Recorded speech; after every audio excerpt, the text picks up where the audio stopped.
Hey guys, before the video starts, I'm just curious. If you guys could get a life-size cardboard cutout of anything, what would it be? Let's get into the video and figure things out here as to why Riot's empire is falling apart. I didn't know this. What's happening? I'm scared. So let's get into this. You know, with the High Guard situation, it kind of made sense. It's a new company that doesn't have all the money in the universe. But this one's about Riot, and they The flip is High Guard. I've never heard of that. do have a lot of money, though they're struggling to put the S in Riot Games because their most recent game launched a month ago. Yes, a new game Wait, they released a... I didn't even know that. from Riot. Loads of people Wait, it's on the Xbox. I didn't know that.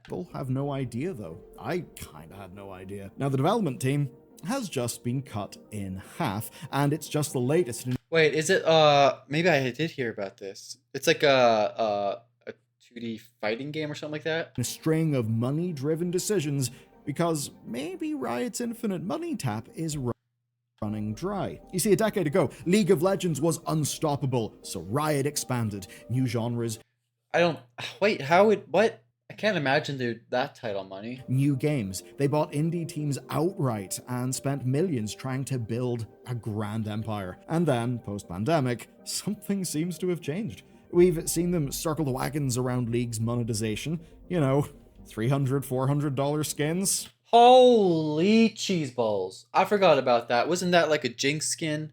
You had to do like some polls and the odds that you get in that legendary skin or something was diabolically low. Oh my gosh, I forgot about that. Ouch. There's experiments like Riot Forge, which seemed promising, but were killed. There's Hightail being cut loose. And now Riot are so afraid of losing out that they won't even try to give a game a chance if it doesn't succeed off the bat. And to me, it's an insane story, because maybe this game Oh my gosh, yeah, if they just release a game like that fighting one there and they're like, oh yeah, it's not as good as we want, let's just throw it in the trash. It's a tax write-off. Don't worry guys, it's a tax write-off. Apparently we can just do that. That's what they did with Final Space. Gosh dang dirty biscuits doing that. could have got word of mouth over time, or any of those things that could have got people into it. I don't know about you, but most of the people I know, even ones who do care about fighting games, had kind of no idea, didn't really notice that it launched. This is Yeah, I feel like it is familiar now, but I feel like their advertisement was kind of doo-doo. Yeah. weird, so let's get into it. The game is called 2XKO. Not exactly the most SEO-friendly title, not exactly the most memorable one. Maybe that didn't help them, but their staff had worked on this game for nearly a decade. Yeah, 2XKO. That's kind of a trash name. I don't think I would remember that. And some were laid off with about 30 minutes notice. On February 9th, 20 days Jeez. after launch, Riot announced that 50% of the dev team, around 80 people, would be laid off. Something went Man, the game industry is having it rough. People are getting let go left and right. I should say that in tech in general. So many people are getting laid off. From Microsoft to like social media stuff. Like, what the flip is going on? I bet it, ugh. deeply wrong with the launch of Riot's very own fighting game. And the thing is, we know this is because of the weak console release. Was this game's also got a bunch of the League of Legends characters in it, no? And that has happened just 3 months after PC early access. And we know because Riot said it themselves. Here's the quote. As we expanded from PC to console, we saw consistent trends in how players were engaging with 2XKO. The game has resonated with a passionate core When are they gonna bring League to console? Make like a console version or something. I don't know, man. Like, I play it like once in a while. audience, but overall momentum hasn't reached the level needed to support a team of this size long term. You know, it's funny, for a company who really does seem to be okay with investing lots of money into big projects that will take a long time, say the MMO, it seems they weren't willing to invest the time needed for this game to be live and perhaps grow and improve based on player feedback. Because, I'm going to be real with you, something like this happening, I think, is counter to the goal of this game eventually turning right. So what's happened is the team is being downsized. Laid off staff will get a chance to apply for jobs elsewhere within Riot, and anyone who can't will get 6 months of severance. What the flip? At least give the game, like, you're pretty much aborting this game. Give it some time, my guys. You don't need stick with the normal size team. keep them working for some people working on the bugs and get some people to work on improving the game. I also don't know how popular fighting games like these are. I can't imagine there's like a stupid amount of people who are into them. Well, judging by those who have already announced they were laid off, there are fighting game specific staff Oh yeah, it is the League of Legends characters too. who simply won't be able to jump ship to somewhere else within Riot. They're just not making other games like it. And as for the game itself, it ain't dead. Riot still have plans to support development and have community-led competitive play, you know, just in a way that reflects how much money they think they can make from it. I mean, they're still teasing and showing off new characters, so the game isn't dead. But here's the thing with this game. 2KXO was always going to struggle. It's a free-to-play niche subgenre of fighting game that I think would always be tough to make money from, I didn't know it was free to play. I might have to give it a shot. especially when the competitors are paid products. You see, even with heavily monetized cosmetics and battle passes, 2XK Oh, good lord. Gosh dang it. Can it be like Halo and like Helldivers where the battle pass doesn't go away? Because then I'll let it slide. And to be honest, I know this is gonna be controversial, but I preferred loot boxes over battle passes. Maybe it's like my non-addicting gambling side where I'm like, oh, am I gonna get something good? Because at least I know I could get everything eventually. Oh my gosh. Though of course with the loot boxes, I don't like the whole stupid duplicates that you can get. Don't give me dupes. Gross. never really had the roster to support massive spending. Now, their new smaller dev team does mean lower costs, sure, but this pragmatism feels absurd the second you zoom out and look at the overall picture. Because this game was in development for 10 years, and Riot somehow That's actually, I feel like that's a long time. That's almost as long as GTA 6. didn't have a problem with it until now. So what's happened? What's changed? There's one thing you need to know, and it kind of kicks off the whole trajectory of this. In 2016, it was a bit of a different Riot Games. Now, they purchased Radiant Entertainment. This was part of the same surge of acquisitions and investment that led them towards Hytale, Riot Forge, and even to Valorant. You know, obviously that one worked out. And it wasn't some random How popular is Valorant? Is this still doing good? indie pickup I do know it's on console. I haven't played it on console. I feel like I would just suck. either. No, Tom and Tony Cannon are the people who launched EVO, and Hey, it's the double T's. they worked in the creation of the rollback netcode. The big thing that everyone talks about in the FGC. The thing that, you know, devs would be hounded to add because without it, it just feels completely antiquated. So these aren't guys who just participated in the fighting game community. They quite literally built the infrastructure that a lot of the FGC runs on. Now, their studio had been building Rising Thunder. It was a free-to-play fighter that they were making with Seth Killian, another FGC legend, also being on board, so there was real pedigree and talent. Now, the game was cancelled after the Riot acquisition, though it was released to the community with open source servers. Pretty sweet, but obviously it's not that game that Riot acquired them for. They acquired them basically because of their experience. So instead, the Cannons and their team shifted to Project L. Project L is the game that Why would you name something Project L? I feel like that's just destined to fail. Name it Project W at least. would become 2XKO. And if anyone could make a fighting game work at Riot, it was surely this team and these people. Now in 2019, they confirmed a new fighting game was in the works, with some early hints that it would feature League of Legends characters. Tests in 2023 and 24 revealed the name of the game, 2X. Has Valorant had a League of Legends collab yet for skins? I feel like that's like a no-brainer. KO, of course, named because you would need 2 knockouts to win. That's kinda cute. But, well, if you're a League of Legends player, you maybe won't know what that is, naturally. If you're any other human, you may recognize KO and think knockout, so sure, a fighting game, but it doesn't feel like a brand. It feels like a cute descriptor. And honestly, it's my opinion that that name and such a misfire with branding just completely killed the chance Oh yeah, I definitely agree. That name, they should have done something better. that this would have. I think this was a negative multiplier on everything that they did. Look at other game names. Killer Instinct, Street Fighter. They just make more emotional sense than Yeah, instead of 2XKO, they should have been like Super Extreme Fighter of Death. Fire Balls of Death. Yeah. the silly name that this game has. Especially because, while they had lead characters, there was a massive lack of branding, and the cross-promotion stuff wasn't really that successful. And unlike Hytale, which launched a week earlier, 2XKO just couldn't break through the January doldrums to reach big new audiences. But it might actually be Hytale that exposes 2XKO's biggest problem. Because just like that game, Riot clearly decided that they needed to make money, and the 10 years of development suddenly needed to deliver.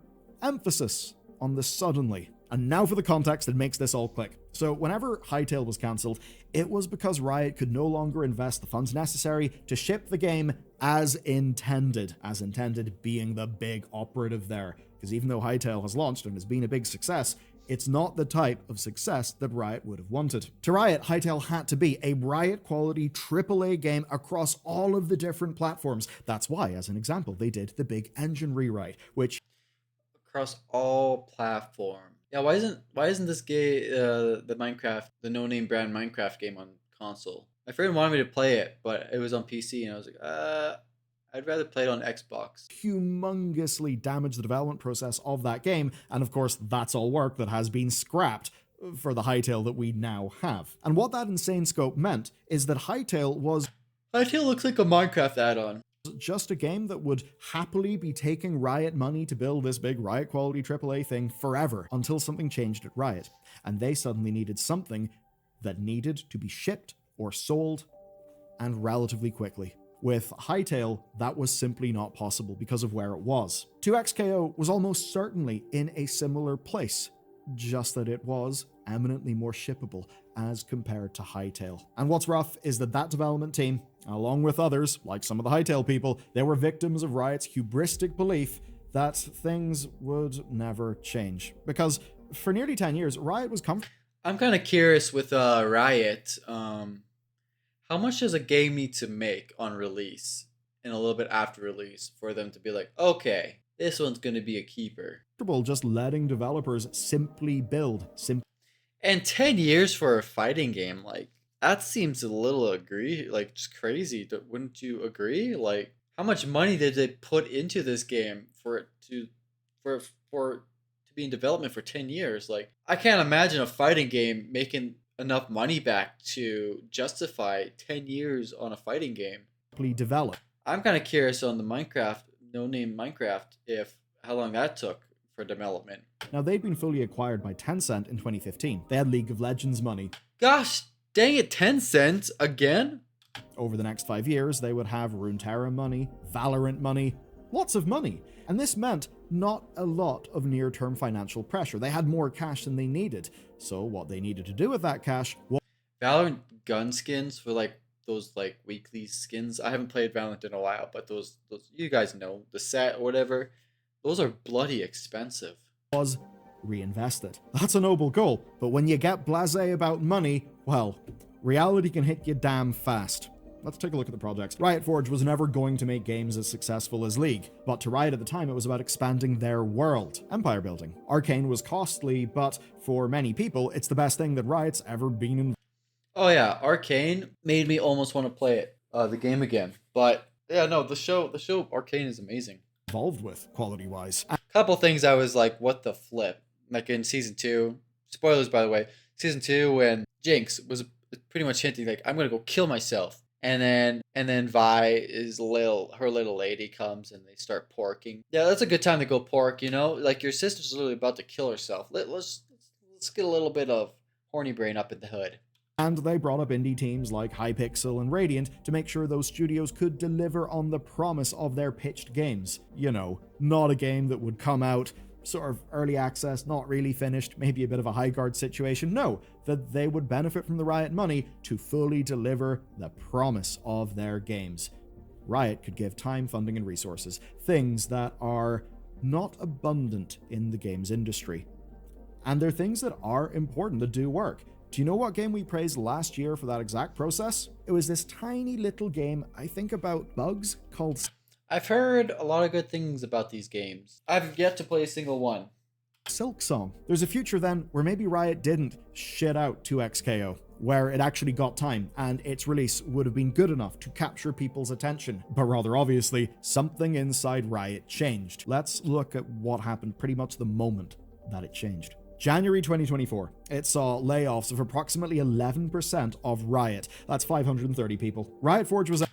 Holy balls.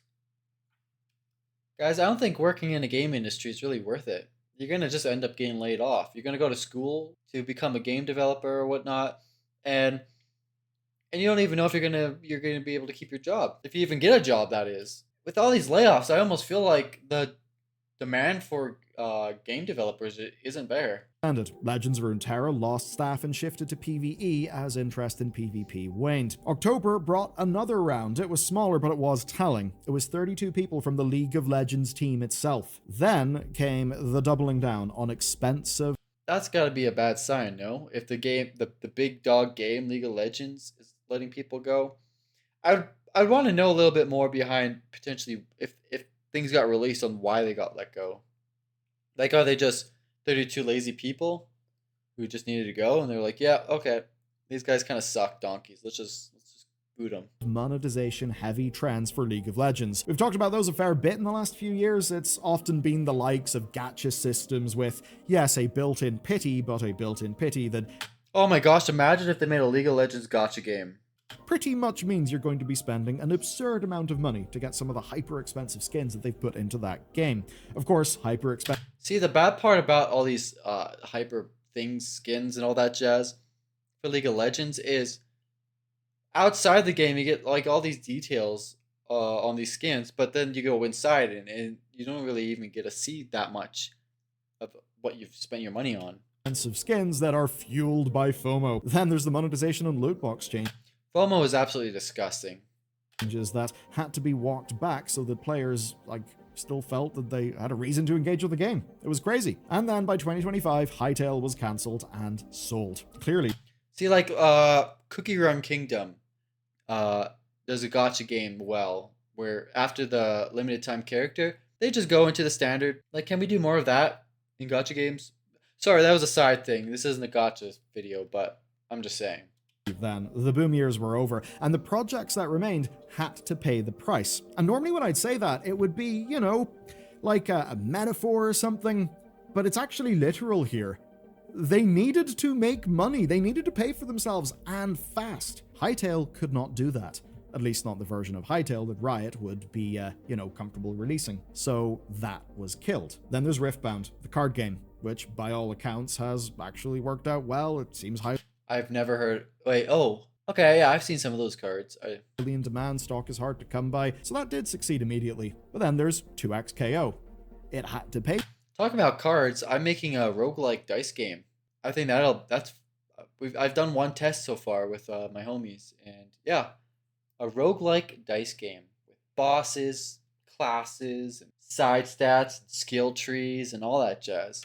For itself. That meant that it had to come out, and luckily, or unluckily for them, they were close enough to having a releasable product that they had to release it.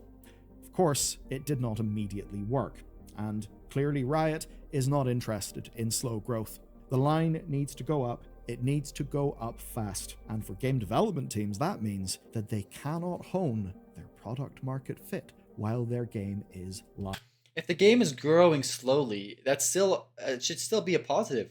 You're like, okay, we're still making money. We got this growth is slow, yes, but if we put a little bit of more elbow grease into it, I'm positive we could at least be going up a bit faster and faster. I mean, they can try to do that. The 2xKO team probably will try, but they've just lost half of their number. And is any potential player of that game going to look at it and think, I know what I'll do. I'm going to spend money in this game. Yeah, I think that's the problem with a lot of these games is it's like Marathon, that Bungie game. With all this so-called hate before the game was even in beta, that just the trailers itself, people are like, oh, this game's going to be trash and stuff. There's such a wave of like, I'm now scared to buy this game because what if a year down the road, this game's dead, it goes out of service. Now I feel like I've wasted my time and money. That they just laid off half the team of. No. Especially if you also hear that people are getting let go. Like, that's not a good sign. Like, oh, maybe I don't want to play this game, or at least I don't want to put money onto this game. Be it for good or ill, people do actually see their spending in games as a bit of an investment. People don't want to invest in a loser. And that, I think, has killed them. Killed might be too harsh. The remaining team are there, but they do just face an uphill battle. Not only do they have to pick up the pieces of the development plans that their colleagues were building and somehow deliver on them, because, they'll have made all of their plans. Yeah, now that the Riot has cut the team so much, I don't think this game's going to grow as far as it could have potentially gone, and it's just going to end up being down the road, it's just going to be a small community of people who will stick to the game. Plans with their team size into account. Until it goes to end of service, which I don't know if this is an online only game or if you could just play it offline. If you slash the team size, it's not like you can just yeet half the plans away and have something that works. No, you have to re-plan. That's going to hurt them. Delivering all that will be really hard, and as I said, they've now got to contend with the perception of the layoffs. This game was already a tough pitch. It was peeling players off current and legacy fighting games. Those players have to believe that there's something worth investing their time into learning and their money into skins. That takes time. That's the real problem. Because whenever layoffs happen just 1 month into the full release life of a game, it sends a powerful signal that says... That's like Highguard, that one Microsoft game. If you haven't started playing this, you actually made the right call. And you shouldn't bother. Now, I'm not dumb. I know there's a balance sheet. I know the balance sheet should probably look reasonable. But the thing here is, I think that this was just a little bit self-defeating. Because in managing their balance sheet, I think they have killed any near to medium term chance of this game experiencing meaningful growth. Oh, definitely. They definitely self-cannibalized themselves. Way too early. Wait, what? No, you can't. What? No, they just ended up giving up on it too soon. 2XKO is not dead, but from the outside, it sure doesn't look like it's going anywhere. What frustrates me is this didn't have to happen. Riot is not an indie developer who can't afford a few months of running at a loss. Now, they are entitled to cut their losses, sure, especially after 10 years of development and a studio acquisition. But to do so... How much did the game cost to make? That's what I want to know. This fast? That's weird. And here's what makes it sting. The game is actually really good. The FGC loves it mechanically. Not all of them. I know it's not one monoblock of people called the fighting game community who all have the same opinions, but it seems genuinely praised in its mechanics. It hit third most downloaded free-to-play title on PlayStation at console launch. So this is not... Oh, wow, that's actually really good. Not a bad game that failed. But not good enough for Riot. It's a good game that got abandoned because the growth curve was not steep enough. Here's the thing. You may remember a long time ago on this channel, we talked about a presentation done by Torolf Jernstrom. He was working in the mobile games niche. And this was years ago, but one of the core things was talking about the amount of time it takes from a player to become a payer. And in the games industry, that has only increased and increased over time. But the point basically is, if you launch on console and then kill your game a month later, even per the mobile game stats from that talk, most of your players were nowhere close to becoming a payer. You actually need to let things run. People will buy skins once... Cinnamon roll. I didn't buy the skin. I had 700 Overwatch credits, so I bought the emote of the cinnamon roll. Don't worry, guys. I didn't spend money on Overwatch 3. They get attached to those characters, once they get attached to the game, once they have memorable wins that have came after months and months of getting better, that's when someone buys a skin. So to see a month of weeks...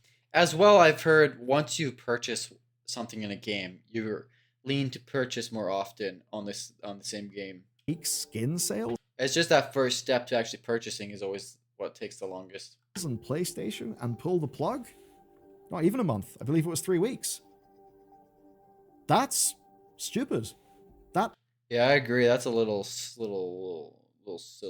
Actually looks self-defeating. I'm kind of shocked. And the sad thing is, this is a really good game. And maybe it's just that Riot didn't have the patience to let that game get into its groove.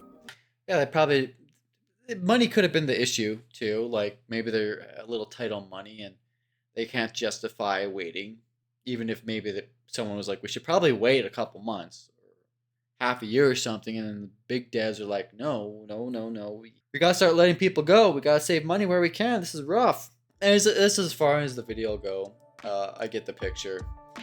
Yeah, no, Riot Games definitely fumbled here. I think they should have given it a bit more time. I understand fighting games aren't stupid popular, but even if you can get like a dedicated team like of people who end up spending money on skins and stuff, I think it would have been okay. Anyways, pretty good video. Don't forget to give this video a like, subscribe to the channel if you guys enjoyed the video. I hope you guys had a good one. Leave in chat what you guys thoughts on all this. Hope you guys have a good one. Take care and God bless you all. Peace.